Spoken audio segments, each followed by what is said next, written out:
It's been several years since I did a series on the Ten Commandments, and I guess I'd forgotten about how intense they are.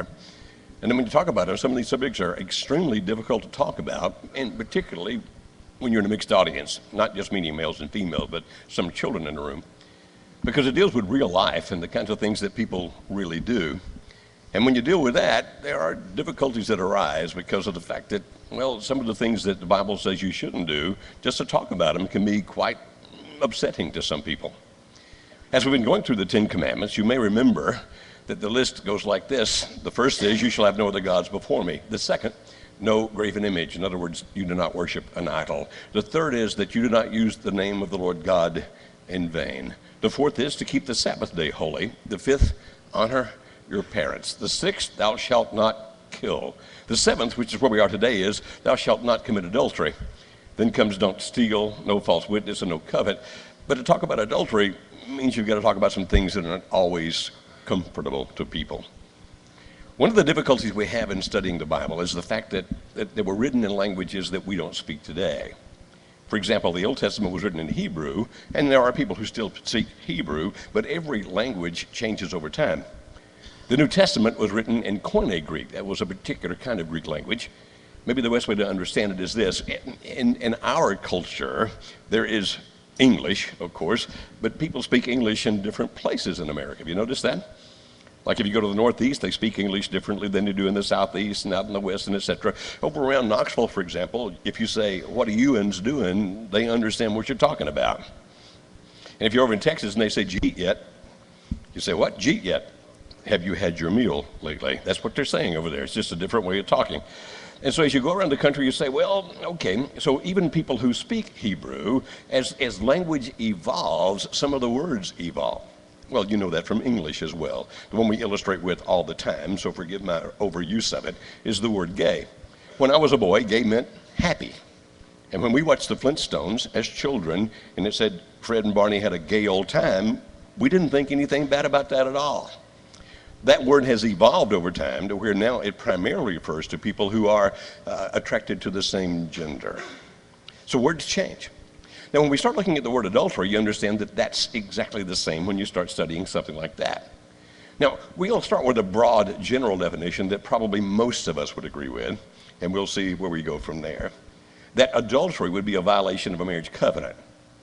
Sometimes, as a matter of fact, oftentimes, it refers specifically to a sexual sin, but at least it's a violation of the marriage covenant. In America, if you say, well, how often does that occur?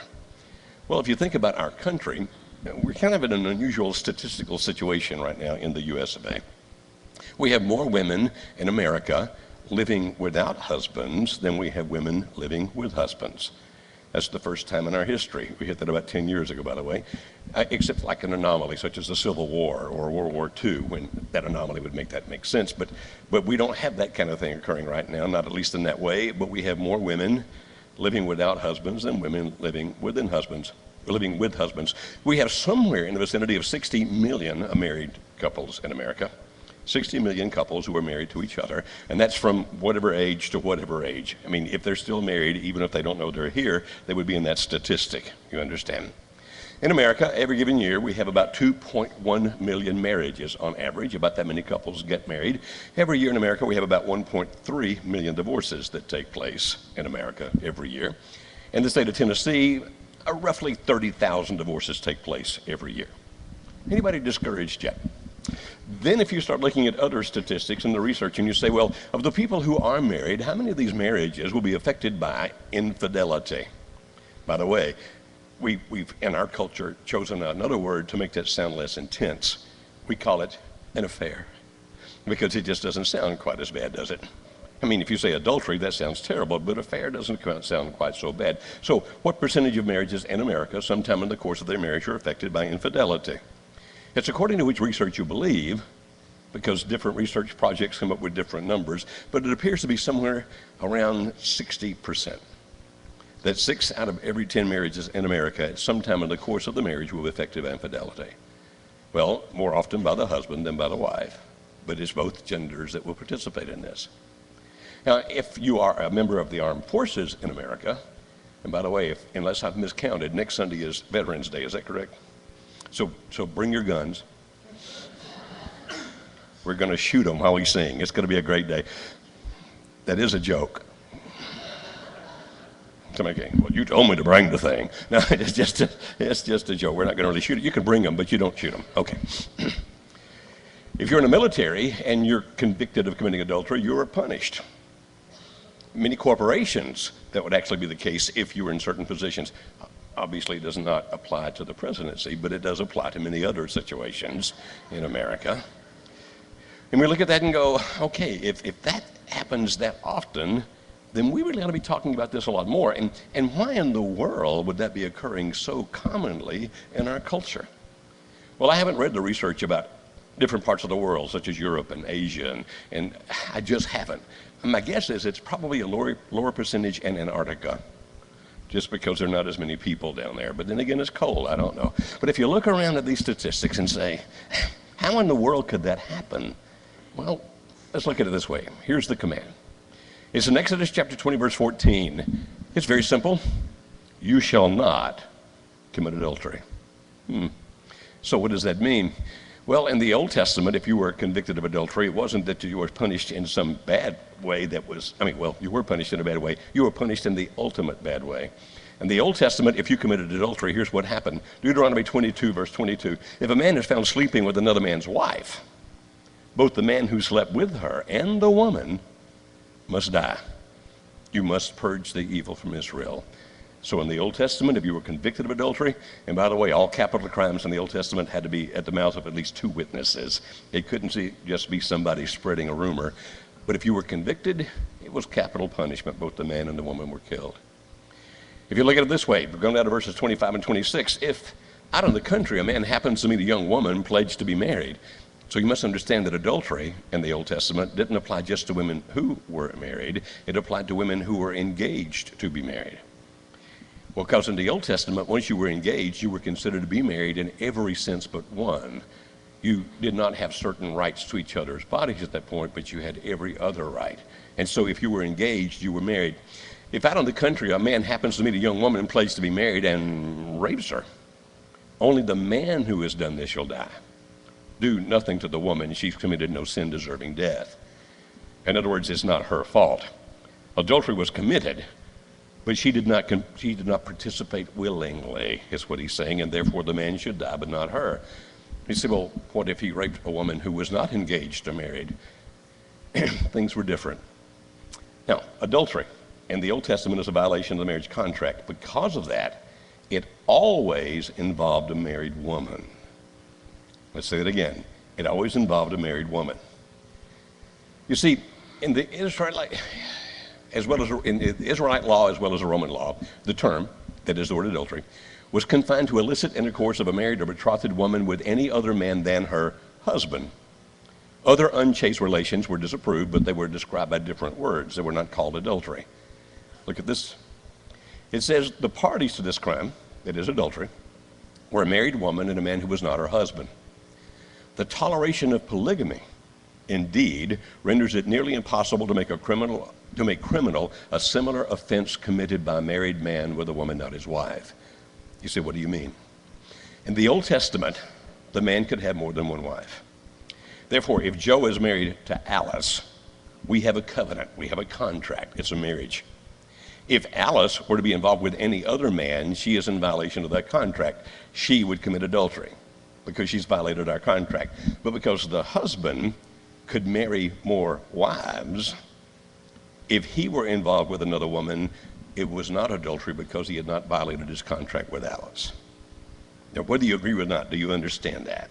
That's the way it was in the Old Testament. That's why it always involved a married woman. Therefore, if Joe were involved with a married woman, it would be adultery, a violation of the covenant, but not his covenant with Alice. It would be the violation of the covenant that man had with his wife. This is going to be important later, so you're with me so far? You understand that in the Old Testament, adultery always involved a married woman. If a married man were involved with a woman that was not engaged or not married, it was considered to be a sin, but it wasn't considered to be adultery. So if a man happens to meet a virgin who is not pledged to be married and rapes her, and they're discovered, He shall pay her father 50 shekels of silver. He must marry the young woman, for he's violated her. He can never divorce her as long as he lives. Now, we look at that from our culture and say that seems to be terribly unfair. That if a man raped a single woman, then he would marry her. And he could never divorce her for any reason. Understand that the Old Testament dealt with a different time and a different set of people than us. In our day and time, I think that would be the worst thing you could do, is to make some woman who was raped by a man marry that man. And I certainly wouldn't vote for that law, and I imagine that you wouldn't either. I know that that passage is a little upsetting. I'm not putting it up there to make you upset. I'm just trying to show you that this is what the Bible teaches, that adultery, at least in the Old Testament, involved a married woman. Why is that important?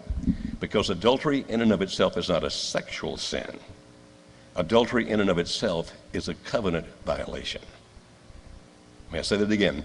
Adultery in and of itself is not a sexual sin. It is a covenant violation. It means that you have broken faith, you have broken covenant, you have broken the contract. Therefore, sexual immorality and adultery are not always the same. Look at this in Matthew chapter 5.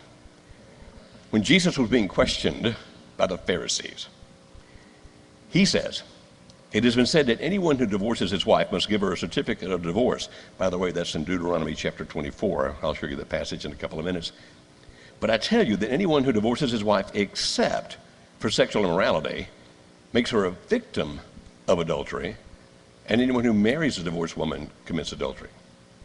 Okay, look at that passage carefully. Except for sexual immorality, that's one thing. Makes her the victim of adultery, that's a second thing. Those two words mean different things.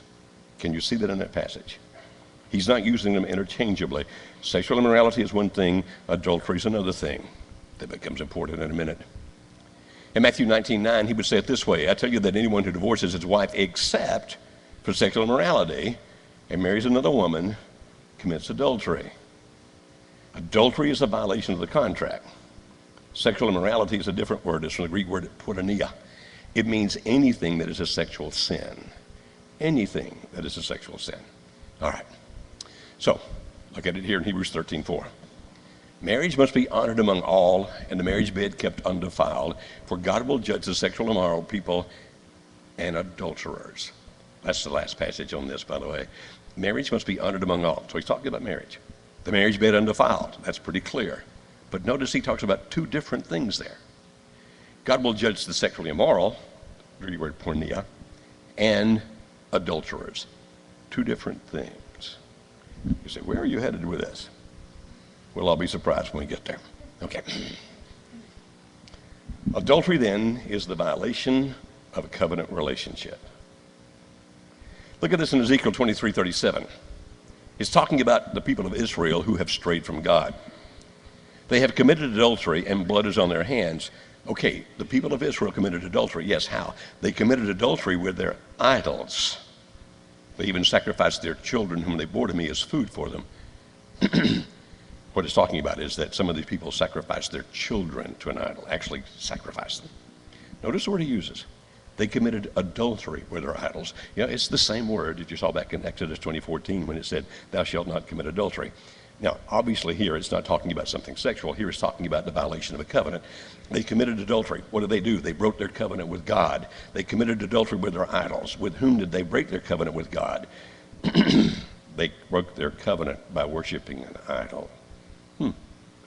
Then again in Hosea 3, verse 1, the Lord said to me, "Go show love to your wife again." By the way, his wife's name was Gomer. She was a prostitute. Hosea was commanded to marry her so that God could show his great love toward Israel who continued to stray. So he was actually using this prophet to illustrate how much he would forgive Israel, love Israel, in spite of what they had done. So he says, go show your love to your wife again. What he's saying is take Gomer back, even though she loves another man and continually commits adultery. Likewise, the Lord loves the Israelites, although they turn to other gods and love to offer raisin cakes to idols. By the way, this does not indicate that having a raisin cake is a sin. It's just that you can't offer one to an idol. And if you have a raisin cake, don't give it to me. I don't like them at all. You just keep the thing. Likewise, the Lord loves the Israelites, although they turn to other gods. So what's he saying?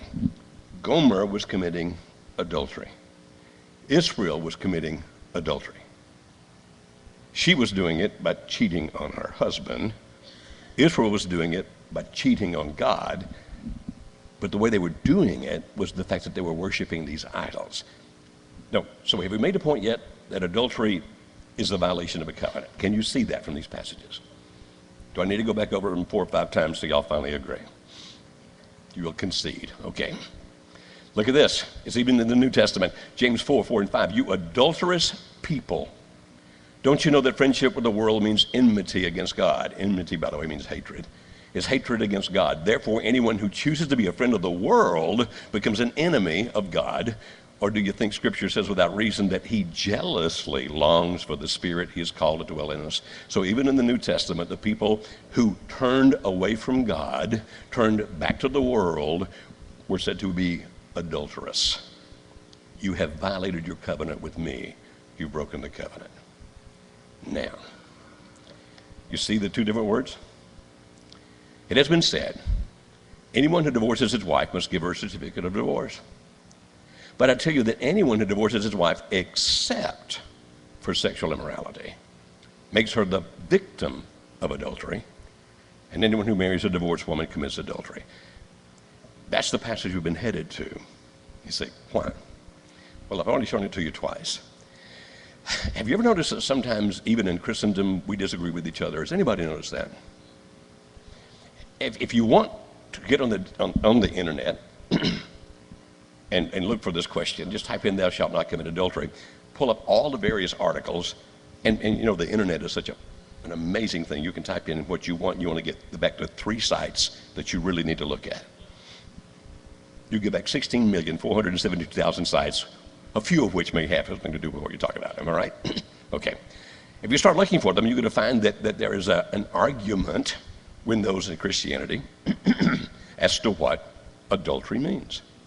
You say, why does it become important? Because in our country, 1.3 million couples per year divorce. Now, I've been around for 63 years. I don't know that the number has always been 1.3 million. I imagine when I was a boy, it was a much smaller number for a couple of reasons. One is we didn't have as many people. You understand the population has exploded. The other is that when I was young, you just didn't divorce. You stuck it out no matter what. Anybody old enough to remember that? You stayed together and killed each other, but you would not divorce. All right. Now, so that number of 1.3 million divorces per year, I'm sure, has escalated quite a bit through my lifetime. Therefore, I have no way to estimate how many divorces have taken place in my 63 years. But let's just say, we'll just pick a number out of the air, 30 million divorces. You think that's at least possible? Just give up. It might as well be. Okay, 30 million. How many of those people do you think at somewhere along the line decided to get married again? Quite a few, don't you think? Not all of them, but quite a few. Can you see a predicament this presents? I'll be better tomorrow. Can you see the situation this presents for churches? Because we go along saying, you're not supposed to divorce except for sexual immorality, and you're not supposed to commit adultery, and everything went fine as long as very few people were divorcing. But churches who really want to reach out into the community, who really want to touch people, find that everybody doesn't look just like we look, act just like we act, talk just like we talk, smell just like we smell, dress just like we smell. Is that correct? And occasionally we find that there are people out there who have done things in their past that if they're going to be part of a church, we kind of have to look at. At least either we're going to accept or reject them based on their past. Would you agree that it's going to happen one way or the other? And you look at me like I'm setting you up for something. Like, we don't know what you're doing, but we know it's bad. Okay, I am setting you up for something. I remember hearing several years ago, I went to a lectureship and was hearing guys speak. Anybody old enough to remember a thing called the bus ministry? The bus ministry, I guess it was back in the 70s, was it? The 70s, the idea was you took these buses and you went out. And you knocked on doors and you asked people, if you don't go to church, can we come out on Sunday and get your kids and take them to church? Now, things have changed enough now that people might be terrified that you were pedophiles collecting these children to sell in Asia or something, but not Asia, Thailand specifically, I guess, and some parts out there where some people do that. Not everybody, they're all good people. I'm just saying in some places. In this day and time, it'd be a little bit more difficult to do that. But we did that back in the 70s. Knock on the doors, and on Sunday mornings, you'd come out with the buses, and people would put their kids on the bus. You remember that thing? Then some of the parents started getting on the bus and coming to church. Anybody old enough to remember that at all? And then some of these parents began to become Christians, and these are people who had not always lived in church. Therefore, some of the things they had done previously were things that churches now had to deal with. One of which would be, I'm in my second marriage, or my third marriage, or my fifth marriage. Anybody remember those days? And the churches would look at these passages and go, okay, we need to go back through all of your marriages. And we need to ask you the questions and find out, did you divorce all your spouses because they were sexually immoral? And the interpretation we had of that passage was, if they were not all immoral, then you are an adulterer, you're living in adultery, and then we would tell them that the only way they could go to heaven was to divorce the person they were married to now. Anybody remember when that happened back in the 1970s? Interesting. So I'm not trying to beat anybody up, and forgive me if this sounds bad, I don't mean for it to, but I was at a particular church, and a couple came along, and they wanted to become Christians. I studied with them. I actually baptized them with my own hands in the water. And this particular church, I don't know exactly why, but they would actually give a questionnaire to everybody who had become a Christian, asking, do you believe and or teach? And they would ask about their religious beliefs, and then they would ask about their marital status. And so I was called into a meeting with our leaders, and they said, do you realize this couple have been married before? No. Well, why didn't you ask them? The only question I knew to ask was, do you believe that Jesus Christ is the Son of God? They answered that question, yes, and so I baptized them. They said, now we have a problem.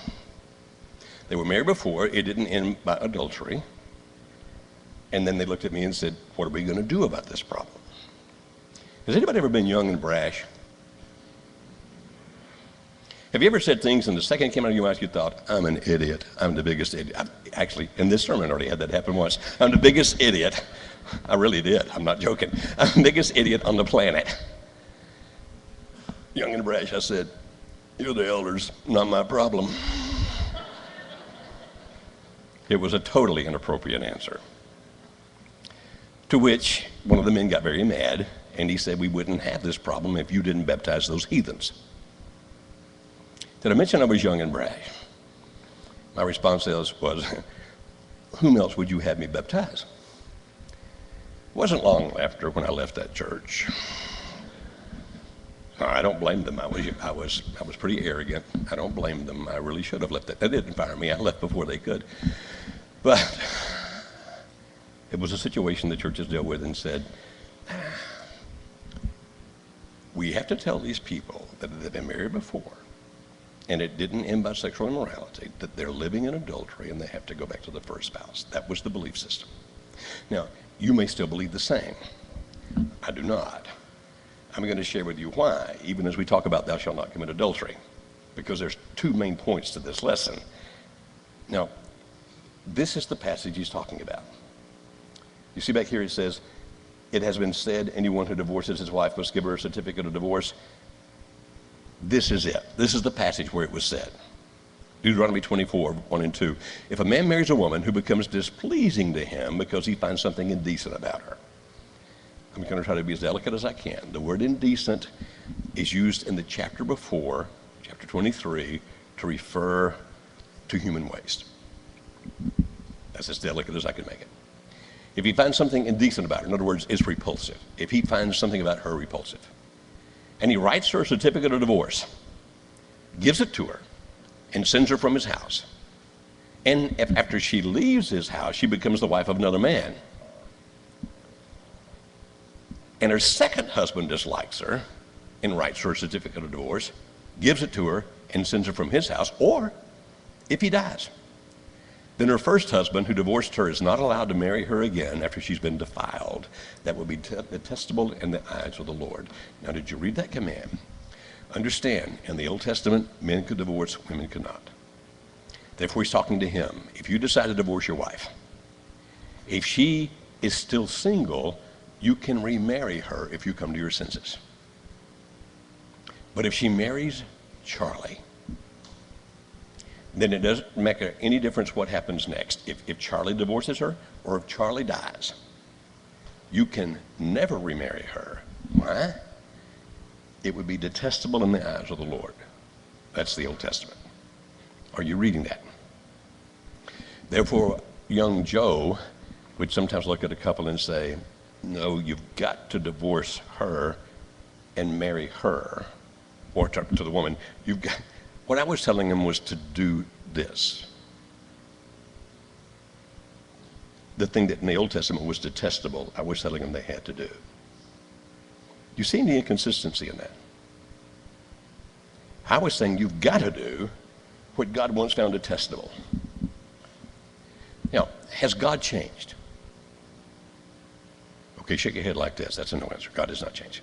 He says, I am the same yesterday, today, and tomorrow. That's what he says. Now, the law changed. But when Jesus came, he said, I didn't come to do away with it. I came to fulfill it. Remember him saying that? So the new law goes out of the old law. What I'm saying is that I believe I sinned against a lot of people when I was young.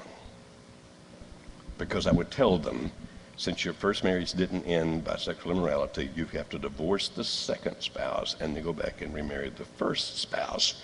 And by telling them that, I was telling them to do something in direct contradiction to what God had said in Deuteronomy 24, 3 and 4. I meant well, but I was wrong. I think I've done a lot of damage in my life, meaning to do good. Anybody else feel like you've ever done that? My intentions, my motives were good, but my actions actually did more harm than good. Okay, I got to go back a point. I'm sorry. Let me go back there. Whoops, there. This thing has a mind of its own. There we go. There's the passage I'm looking for. Anyone who divorces his wife must give her a certificate of divorce, but I tell you that anyone who divorces his wife except for sexual immorality makes her the victim of adultery. If you go back to Deuteronomy 24, this makes all the sense in the world. Now, people in this church, who are regular members of this church, know that my wife, Alice, are in our second marriage to each other. We were married to each other the first time for 15 years. We were divorced for 3. We've been married this time coming up on 26 years. So a lot more this time than last time.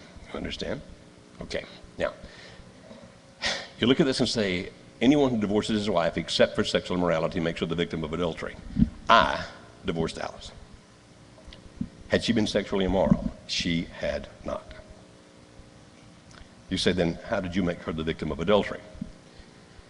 Because of the fact that adultery is a violation of the covenant, by divorcing her, did I make her violate the covenant? Is the covenant now violated? If divorce takes place, is the covenant violated? Notice that word victim. Was it her fault? So she is the victim of adultery. What do you mean? She's the victim of a broken contract. But who did it? Joe. Joe broke the contract by divorcing her. That's why she's the victim of adultery. I made it so that she no longer was in covenant relationship with me. You said, then what is that exceptional clause for? The exceptional clause is, if she had been sexually immoral, then she's the one who would have broken the covenant. You see the difference in those two things? If she had been sexually immoral, then she would have been the one who had broken the covenant, not me. But since she was not sexually immoral, I'm the one who broke the covenant. Therefore, I made her the victim of a broken covenant. Read broken covenant instead of adultery. Do you see if that makes sense? You say, okay, what's that last line? And anyone who marries a divorced woman commits adultery. What do you mean? Matthew was written to Jewish people, still living under the law of Moses. What was the law under Moses? I just showed it to you. Deuteronomy 24. What was the law? The law was, I could marry Alice again unless she married Charlie. You with me? So what happens if Charlie marries Alice? Take broken covenant and put it in the place of adultery. And anyone who marries a divorced woman breaks the covenant. You see, I broke the covenant by putting Alice away. but it's still reconcilable. When he marries her, it's no longer reconcilable. Are you seeing that? Therefore, is he part of my broken covenant? Yes. But unless I put Alice away for sexual immorality, all of that broken covenant comes back to one person. Who? Me. Me. What he's telling these guys is, unless your wife's been unfaithful to you, you're the one who makes her the victim of a broken covenant. And that poor guy that marries her is also part of the broken covenant, but it's not his fault. It's your fault, because you put her away when she was not sexually immoral. Do you think Jesus then was wanting these people to stay married? So you're looking at me now like either we've just been set up and don't realize it. He wants people to stay married. That's exactly right. Now you can take this passage and twist it any way you wish and come up with some amazing concepts. One lady came up to Alice and me a few years ago and said, you realize that you're living in adultery. Do what? It says anyone who marries a divorced woman commits adultery. You married Alice, she was a divorced woman. Therefore you and Alice are living in adultery. I just think that's a fascinating concept, don't you? It's like, I don't think you understand what this covenant thing's all about. We put a covenant back together. Therefore, it's not a broken covenant. It's a healed covenant. It's what we were supposed to have done. You say, okay, then your point is, my point is, well, I think I heard it best from one of my elders when I was in Montgomery, Alabama many years ago, when we were sitting in another meeting trying to figure out who had sinned first in what marriage. Literally. Okay, now, did she sleep with somebody else before you did? Because we got to figure out which one of you is going to heaven. And one of my elders finally spoke up and said, it's awfully difficult to unscramble eggs. And I thought, that really is true. So I look at this and go, all right, what's the law? God says, stay together. May I divorce my spouse if he or she is sexually immoral? Because when you get to the book of Mark, by the way, which was written to a Roman audience, a Gentile audience, both genders had the right to divorce. This is written to a Jewish audience. Matthew, just the male. Mark, written to the Gentiles. Both sides have a right to divorce. He's saying don't do it. May you, if your spouse is sexually immoral? Yes, you may. But is it possible to reconcile those marriages as well? Yes, it is. We do it every month. Last Sunday, I left here. Last Sunday we had a workshop. My day job, we work with marriages. One thing we do is have a workshop for marriages in crisis. Anywhere from 15 to 30 couples in a given month will show up. 71% of the couples that come through our workshop have had their marriage affected by infidelity. 77% of those marriages, and this goes back to 1999, 77% of those marriages reconcile and are still married 7 years later. Is it then possible to help people forgive, overcome, and get past it? Yes, it is. So you don't have to divorce your spouse for sexual immorality. It can be reconciled. It can be saved. But you have the right. So what should we be teaching? We should be teaching, you made a covenant, keep it. You made a covenant. You probably made a vow, something like this, until death do us part. Keep it. But people change. Ain't that the truth? We're not what we were when we first got married. Nope, you both continue to evolve. Some days I don't like him. I don't like him either. Some days I don't like me. Some days I don't like you. Trust me, if anybody's been married for a few years, sometimes they wake up and turn and look at their spouse and go, thank you, God. Sometimes, if they've been married for a few years, they wake up and look at their spouse and think, what was I thinking? My mama was right. He's saying, work it out. Stay together. Save the marriage. You say, okay, then you go back to all of this and say, based on all of that, what if they've married somebody else? In my estimation, the first covenant's broken. It is sinful to try to get them to go back to it. You take them in the covenant they're in now and say, don't break any more covenants. don't do it again. Go from here. So you're saying it's okay for people to divorce. You're saying it's okay for people to be immoral. Look, forgive the arrogance, and I know it sounds arrogant, but I don't know anybody in America that fights harder to save marriages. If there is one, I want to meet him or her. So I'm not trying to justify anything, but I'm saying reality is reality. And a lot of people have messed up. You take them where they are and you go from there. I would rather speak to a whole church full of forgiven sinners than self-righteous Pharisees. One of the sisters actually sent me an email saying, I noticed that adultery is the next thing. Should I wear my red A? I said, if we're being honest, we should hand them out at the door.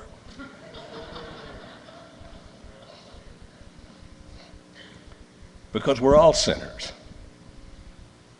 And I'm saying you take it from here and go on. Now, so how do we end this? Your guess is as good as mine. By the way, do you like the cool effects on the PowerPoint? Is that not amazing? It's worth the price to get in. All right, in Matthew 5, 27 and 28, here's what he says.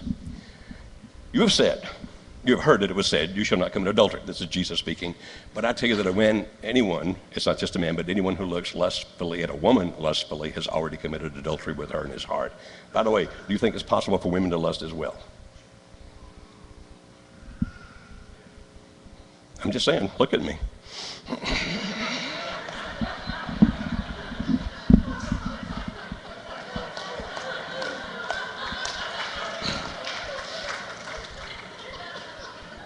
It was out before I knew it was coming, folks. I'm just telling you that. It was just, sometimes I myself go, did he really say that? He says, I'm embarrassed too. You shall not commit adultery. But I tell you that anyone who looks at a woman lustfully has already committed adultery with her in his heart. Let's just get really serious about this before I end. Gentlemen, are there some really good-looking women in this planet that when they walk by, you might find yourself wanting to look a second time? Gentlemen, is that a possibility? You're all going, you think I'm a fool.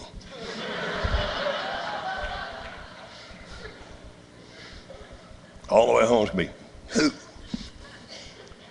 Ladies, is it possible that you could see a very handsome man and want to look at him 2 or 3 times? Here's what he's saying. Lust is wanting that person. You know how to stop lust? Don't look twice. God's done some amazing handiwork with some people. Don't look twice. That's a beautiful woman. I think I'll go over here. You don't lust after another person, because he said, as far as I'm concerned, it's before you ever get as far as you think you're going. It's when you start on that path. That's when I'm going to hold you guilty for it. Look at this, Romans 13, 8 and 9. Let no debt remain outstanding except the continuing debt to love one another. For whoever loves others have fulfilled the law. What? He's saying this is what keeps us from sinning. The commandments, you shall not commit adultery. You know what prevents that? Love. You shall not murder. You shall not steal. You don't covet. Why? Well, it's all summed up in that one command. Love your neighbors yourself. Love does no harm to a neighbor. Therefore, love is the fulfillment of the law. If I love my wife, I cannot violate my covenant with her.